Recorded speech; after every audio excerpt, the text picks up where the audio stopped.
President and Chairman of Council, Council members, members of ISCAN, and all invited guests, distinguished ladies and gentlemen. You know, I came here this morning exactly before 10 o'clock because my paper didn't say, my letter didn't have exact time. And when I called, they said 10 o'clock. And when I came here by 9:30, we're still trying to get ourselves right. So I had to go back to work because I was told I would come and speak by 1:15. Now I'm here, and I'm told I have to do this in 30 minutes. I'm glad that I've shared my papers with you, and I believe that, now I'm not going to use a slideshow, don't worry, because if I have to go through the slide, we'll probably spend another 1 hour. But the reason why I made it complete was to ensure that whoever reads the paper will have a completeness. And because there are discussants for this paper, it's better for them to have a whole true picture. So ladies and gentlemen, my speech is to look at the African Continental Free Trade Agreement. What is the Nigerian manufacturing sector, and how do we convert opportunities and challenges there? I will not talk about after because I know a number of us must have read it. But you can see that and look at Africa, a continent that has a home for about 1.3 billion people. It's a very big market. Historically, this continent is endowed with natural resources, gold, diamond, oil and gas, and anything you can think of, we have it here.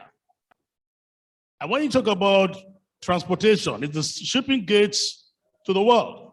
Whether you are looking at it through the Suez Canal or whatever, Africa provides a very versatile area. And we have educated, high-skilled people. And in terms of business, we stay at the middle of it.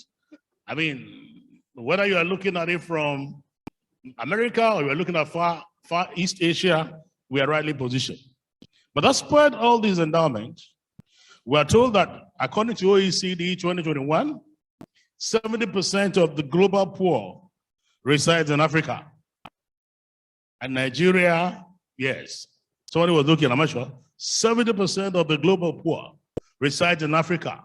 And Nigeria and the Democratic Republic of Congo takes the lead that Africa. ILO says that only 4 out of every 10 African is gainfully employed. So when we talk about 1.3 billion in Africa, only 4. So when you divide that, 1.3 is 130 multiplied by 4, it tells you that not up to half of that is employed. Only 40% of the 1.3 people are employed. And when it talks about having a place for where we call the working poor, very, very working poor, about 40% of us are poor.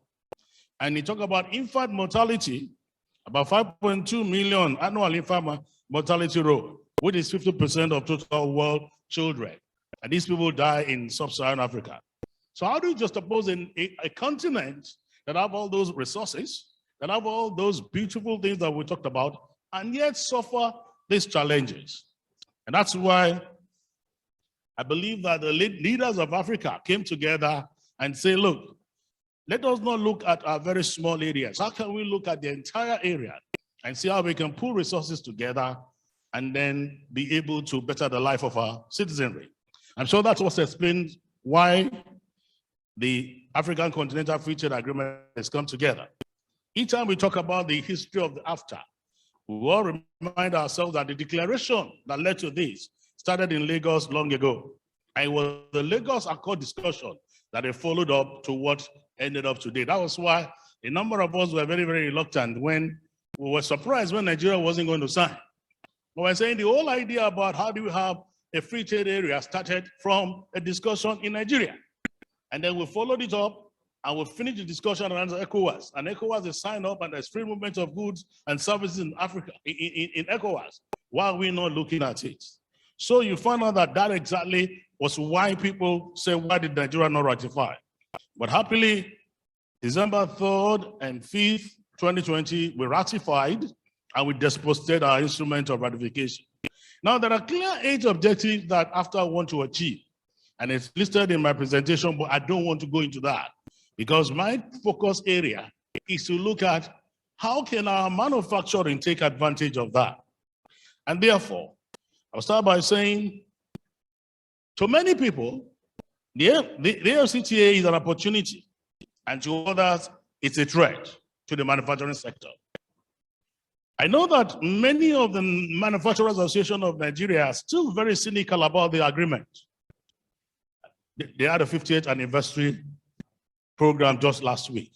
And some of the comments that came still show the fact that, look, we're worried about this. The most pessimistic description of the agreement so far came from the Nigeria Labour Congress, which said, and I quote, "After is a renewed, extremely dangerous and radioactive neoliberal policy." That's from Nigeria Labour Congress. Now, from my interaction with a diverse group of people, policymakers, academia, entrepreneurs, and ordinary folks on the street, AFTA offers both opportunities and threat. Those who believe it's an opportunity includes our president, former president Olusegun Obasanjo, and many of them have raised, why did they think CFTA is an opportunity? And they've highlighted 5 clear benefits that CFTA profiles. Number 1, it gives us a larger market access. That's a access to large markets for finished goods. Secondly, we have access to critical raw materials, which will serve as input for whatever it is we're doing, and sometimes including finance.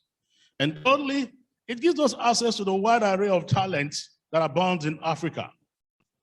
Number 4, it allows for healthy competition among the nation states of Africa, which will help us to improve business practices. And then when I sat down, I was listening. You know, in the last 1 year, Nigeria, we've seen a lot of movement of the major automakers to Ghana. And I'm not sure they went to Ghana because they're looking at the size and the market in Ghana. They went to Ghana simply because the environment for doing business is right in Ghana. They had come to Nigeria, they had discussed with us, they had wanted to establish in Nigeria. But the more they do, the more we have problems. And one example I want to give is that, we all know we had a Pojo plant in Nigeria. And Pojo plant went moribund and it wasn't working. And the government of Kaduna State and a few other people got together and said, let us revamp Pojo plant and see what we can do. And all efforts were put together to get it to start. No sooner than they got to work, we changed our tariff structure that made it very, very easy for people to bring in new cars rather than look what we produce. So our policy somersault is one of the major reasons why you find out things don't work. And so the likes of Hyundai, the likes of Toyota, all of them just went to Ghana. Whether you sign AFTA or not, because Ghana is in ECOWAS, and because we have free movement of trade and goods and services, they will bring those cars to Nigeria. So we run from AFTA? Are we going to run from ECOWAS? No, we can't. So it shows that if other people are waking up and they can do it, it is a signal to our government, to our people, that it's something that we ought to do and something we should do. And of course, but some people believe that there is a threat. And I want to tell you that, look, there is no doubt that there is a threat. And they believe that Nigeria will serve as a dumping ground. All right? Okay. Before now we have dumping ground. If you read, I don't know how many of us have taken place to read the CFTA agreement. Now we have established mechanisms that allow us to deal with dumping. There are mechanisms that allow us to deal with what is it you want to protect. Before now, if you look at the line of trade that we have, I'm not sure we could protect as much as 4 lines of trade, about 10 to 15 lines of trade in Nigeria. But by the virtue of the trades that have been captured, there are about 3,200 trades captured, and you are allowed to cover as much as, in fact, a large percentage of it we can cover and say we protect. So it doesn't stop us from protecting what is it we want to protect that we consider an infant industry. Because I recall that the point of signing the agreement, that was the concern of the rice millers. And so they have to be assured that, look, if Nigeria makes it a point of duty to protect our rice millers, it's allowed within the ambience of ACFTA to protect it. So some people believe that cheap goods are going to be dumped. They dump it in air anyway before now. But there is a mechanism for it to deal with whoever is dumping. Now, people believe that it will lead to brain drain and loss of talents. Are we not having brain drain today? Hello?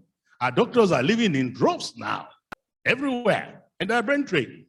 But you see, sometimes part of the concern I have, and I've shared this with people, I've been asked to talk about manufacturing, and I will talk about manufacturing. But if you look at the GDP of Nigeria, you find out that the service sector alone is the #1 sector, right?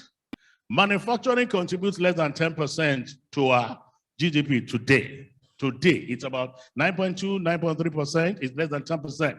Between trade and manufacturing, we have about 50% of the size of our GDP. And Nigerian goods are everywhere and there. So even if I'm not competitive around the area of manufacturing, which I'm not saying we should not be competitive, there are people in Nigeria that are doing services. Our banks dominate the entire African scapes today. And they have very strong, before you allow them to open up and do a lot of work there, it's problematic. But under CFTA, it's easier for them to go. Ditto for our lawyers. Our lawyers are being challenged to say, you know what? Take your brains out. Go and then dominate the area. And when I say lawyers, opportunity for charter secretaries to go and dominate the African area. If you look at the area where we have our tourism and culture people, everywhere we go. One of the things that give me pride and happiness is that when you talk about the of Nigeria, you go to Africa today, they will play your music and dance. That tells you the extent to which we're doing. So when we are looking at CFTA, it's not only manufacturing, but again, I'm going to say manufacturing, but there are other areas of our services where we can create proposals. So people are saying there's brain drain. There's anyway. But I tell people diaspora remittances.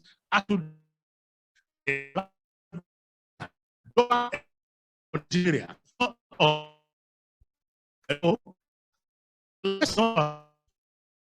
Largest for the purpose of budget capture. The highest revenue FX earner in Nigeria is diaspora remittances. As at the last count, I kind of about $28 billion that came in from diaspora remittances. And now I look at nations that have done well in the world, diaspora remittances have done well. So my point is that Nigeria should make it strategical that we're training workforce, people that are not only competent in Nigeria, but they'll compete with everybody out of Nigeria. And then we can have remittances, we can have skills, we can have things come around. Look, let's look at nations that have done a lot about diaspora turn back. Singapore, Malaysia, India, all have had to rely on their what? There are people in diaspora. I look forward to a day when our environment in Nigeria will be so good that all those Nigerians that are outside can come back and see what is it they can do in Nigeria. The last time in the US and the former president was abusing Africans, right? It was clear. We told him that in terms of educated ethnic nationality in the whole of America is Nigeria. India used to lead us, but Nigeria is the legal sector today everywhere that dominates. So, we're having a drain anyway.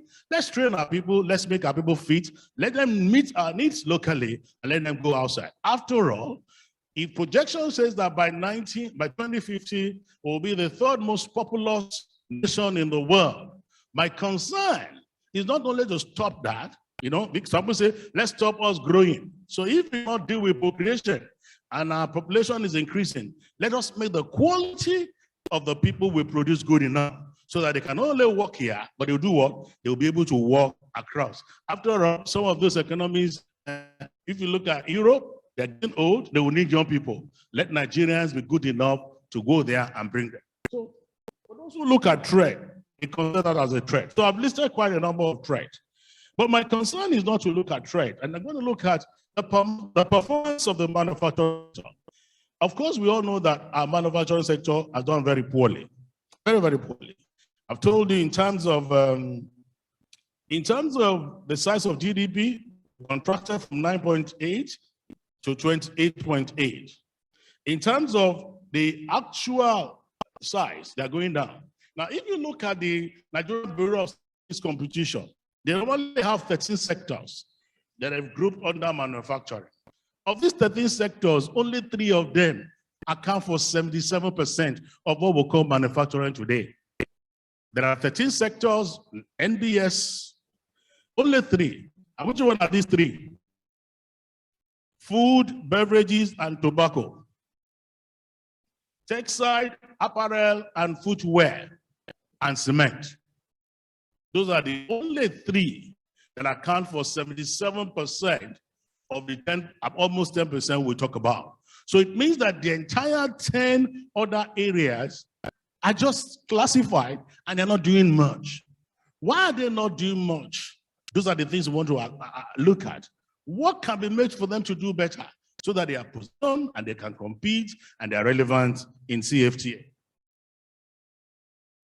And you find out that they said, in terms of export, the output of the Nigerian manufacturing sector has not been sufficient to support and diversify Nigerian export.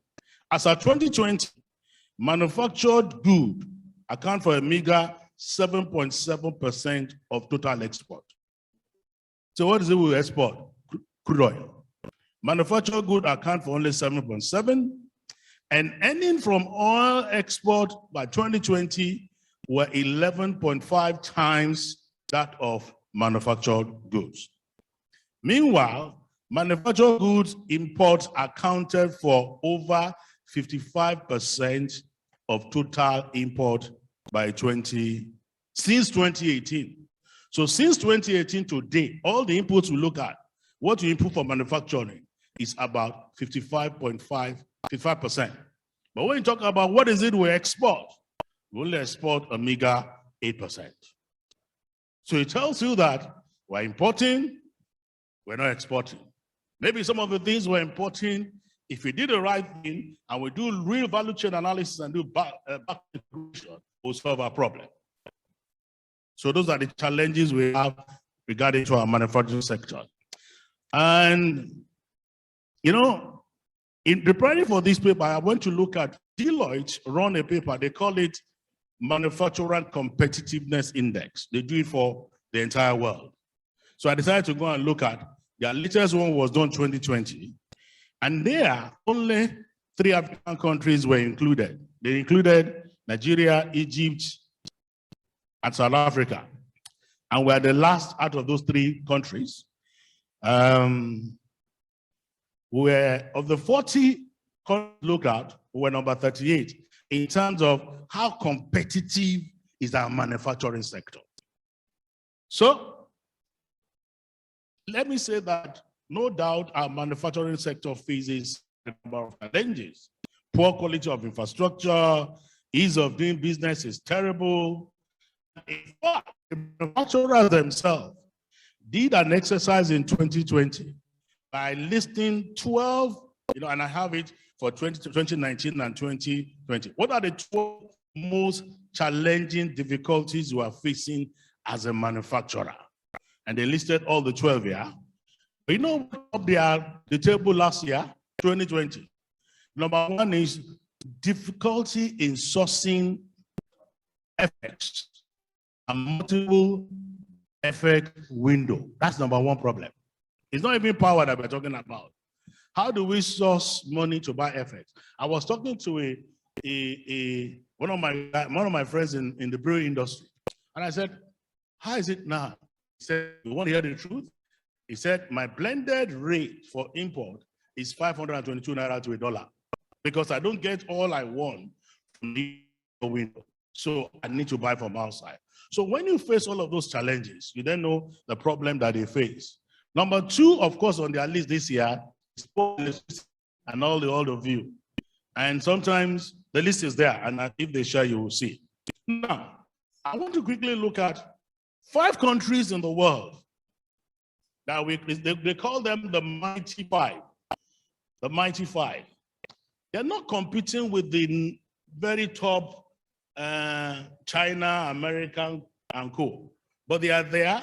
They have begun to look at how to turn themselves into a reasonable manufacturing country, and they have made significant progress. And they have defined them, and they know their names. Now, what are these Mighty 5? They are, in fact, if I would pronounce it, I call it Mighty V. They are Mighty V, but they call themselves Mighty 5. It's Malaysia, India, Vietnam, India, Mighty, Malaysia, India, Thailand, Indonesia, and Vietnam. If you look at those 5 people, what they have done, you'll be shocked about the kind of what they do about industry. I mean, sometimes our team in South Africa, I mean, in NESG, decided to take a look at the evolution we've seen around Vietnam. In terms of this data we talk about, how have they transited into effective manufacturing hub that the whole world is looking at them and using what is it they do? And I realized that all of those nations focus on some aspects of what I'm going to look at. What are the 12 key issues that will make your manufacturing competitive? They looked at about 4 or 5 of it, and they said, this is what we are going to do. But you see, I hear people talk about diversity, about fiscal federalism. Look, we're not more diverse than Indonesia. Hello? Have you been to Indonesia? They are all small, divided, and yet they came with all kinds of problems, and they are dealing with their issues. So, much as I agree that Nigerians should have a sense of belonging, there should be security, how best are we optimizing the opportunities we have, even within the constitution that we have? Let me digress here a bit and say, look, the elites will have to come together to decide what is good for Nigeria. The problem of Nigeria is not the man in my village. I hope you know that 70% of Nigerians are living under the poverty line. It's not Nigeria. It's a data from MBS. And do you know how we define it? 137,000 naira per annum. 137,000 naira per annum.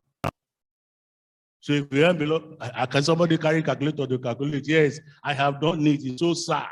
It's 137,000. That is what MBS used. And using that, 70% of people are under poverty. But you see, when you use that massive one, it's clouded. But when you break it down to geopolitical areas, you know where. Apart from Lagos, for instance, the best states where you don't see poor people is Osun State, but you'll abuse them. Because all the people work by themselves. So they live above the poverty line.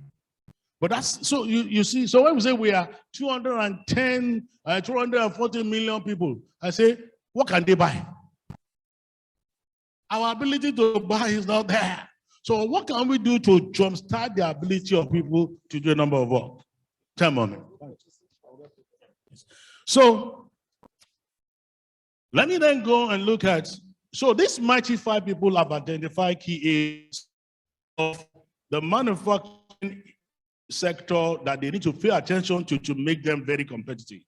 And time enough permits me to look at all of those, but I will jump to those areas. And happily, they didn't give these 12 areas are not only for government. There is an area that government need to pay attention to.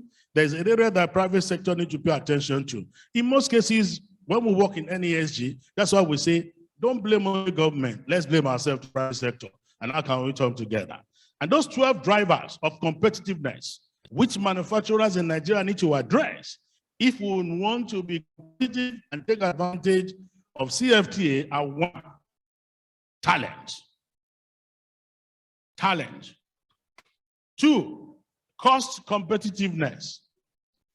3, workforce productivity. 4, suppliers network. 5, local market attractiveness. 6, education infrastructure. You know why they put all of this under private sector? They didn't put it under government. All of those 6, they put under private sector. Now, and I tell people, ask your company, what policy do you have to identify talents and to appropriately prepare them and position them so that you can use? Many of us don't have. Today, many of us don't manufacture. How many manufacturers have innovation hubs? And you know, I saw a prof there. Let me digress to you, prof, and I'll answer part of your question. About 2.5 years ago, I worked in the NUC office. They had produced what they call the Great of 2050. And so I was talking with Professor Rashid, who was the NUC, and he said, come and see. And I said, good one, sir. And I saw, of course, they've done some more. And I asked a single question. And I said, that is the supply side. Did you do a study of the demand side? Have you looked at the future of work in 2050? What kind of skills and competencies that the market will require? There are some things that we're sending our children to go and read in school now. The market will not require them. That's the reality. So if you are looking at CFTA, we gotta ask ourselves, what skills and competencies does the market require? Look, in this midst of lockdown, there are people who are earning something. They sit in Nigeria here, the guys are prepared, and they're earning dollars. They're earning euro here in Nigeria, working. Why? Because they have the skill that the market requires. So we need to begin to, and I asked him, I said, where? I said, okay, let us have a triple helix. Some people will call it credible helix, that have academia, I have the industry, government policymaker, and those that credible say put community inside. I say community is always there. Some of you, sometimes you do research in a university. How relevant is the research to the need of the society, to the need of the employer? I mean, look, if you're going to go to school and look at competitiveness of school in Britain, I mean, you will know there are some of them that are in the 14, they are 14, 15, they have different gradings of research, of attractiveness to market, how much of it you get money. So people talk about capitalizing education. And I said, let's stop this. What is important to me is how much good primary sound education I give my people. They told us that the brains of children get the best when they are about 3, 4, 5 years. And that's why we're teaching our children A for apple, B for, when they can capture most of those things. How much are we catching them early and positioning them and using them? So we need to change the way of how we regurgitate. And I told the university that, my friends, I said, if you're not careful, we'll lose relevance. Have you gone to University Google? I call it Google because the competencies that are in there, the certification they are giving people, and they are getting jobs. They said, don't run all of them. So we need to rethink it. Industry and education need to sit down together, change curriculum. I wanted to get involved in science and tech. And I went to MBT, and they gave me a curriculum to work on for developing people. And I said, this is not relevant. And I sat down with them, okay, you know what? How can we begin to change all of these things and make it attractive? Let's give our people skills, not paper. And for our manufacturing to be competitive, it's about skill. It's about innovations. Look, I left university people. I took them to Finland. I said, come and look at what happened. How there are labs where people have, professors have patents. And they have plenty of patents and they earn money from. So they can stay in academics and do their job. But today we're not doing that. Everybody is an island. And they blame us in the industry. And I'm not saying we're not guilty, but they're not opening the door. Hello? Outside Nigeria, people will say, come and be a professor of practice. Look, all of us know Man U, Abi. I'm not a Man U fan. But those of you that are Man U, know Man U. You know Alex Ferguson. What did he do? What was the background? What did he read? Football. When the man was retiring, Harvard took him. Harvard took him and took him to Harvard and make him a professor of practice. And they put people around him to get all this idea about football. And they're doing education, they're doing courses around it. There are people you have in the industry that will enrich our universities and turn it around. But you know what? There's a divide. And that's the challenge I'm talking to those in university. I'm not tired. I'm engaging them. We're talking because unless we make sure that our children come out with skills for today and tomorrow's job, our manufacturing will not compete. Unless we have innovation hubs where we're thinking and doing things afresh, our manufacturing will not compete. So that's the challenges we face. And on the government side, of course, government do a lot of policy somersaults. And we fight them. Today, this policy won. Tomorrow is not good. And I listen to those that did investment discussion in the morning around infrastructure. Look, there are billions and trillions of dollars that are at negative yield. Hello? The day you put that money down, you have lost money all over the world. The question is, why are they not coming to Nigeria? Why are they going to other areas? When they were doing the Petroleum Industry Act bill, we sat with them. It took a lot of fight to beg government. Now look, are you really, you don't have money to generate, to develop this area. You don't have the money. People have money. We're not even sitting to say, what will require them? What would they require to come to our country? And yet we are beginning to borrow money. As of today, GMO said they have about 33 trillion debt. The CBN said they have done 16 trillion ways and means. Add that together is about 50 trillion. And yet we are still borrowing. The minister came up and said, much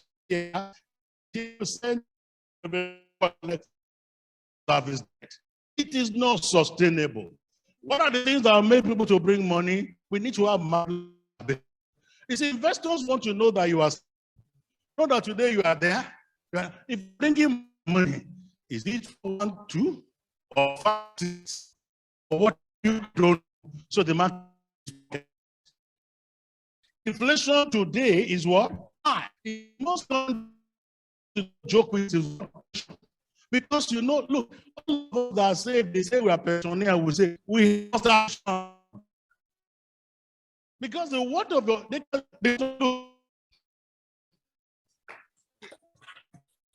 so these are available.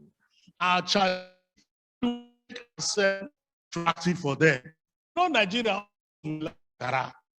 including you and me, we like Akko too much. We are the giant of Africa. We are the big man in Africa. We are in Africa. Sorry, the people will come to where their money is safe, where their money is secure. When it's time to take out, they can take it out. We don't have that assurance. And that's why monies are not coming. Like all the work about PE.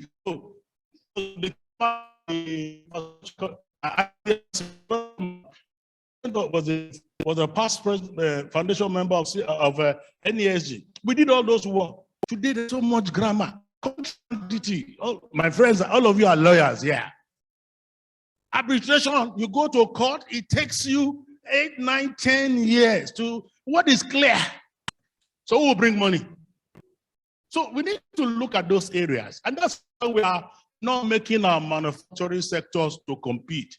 I bet you, unless we make things easier for them, unless we become innovative, unless we have an environment that is conducive for them, unless we prepare our people coming in out of school to be fit for purpose, and we make the environment right, we will not take advantage of CFTA.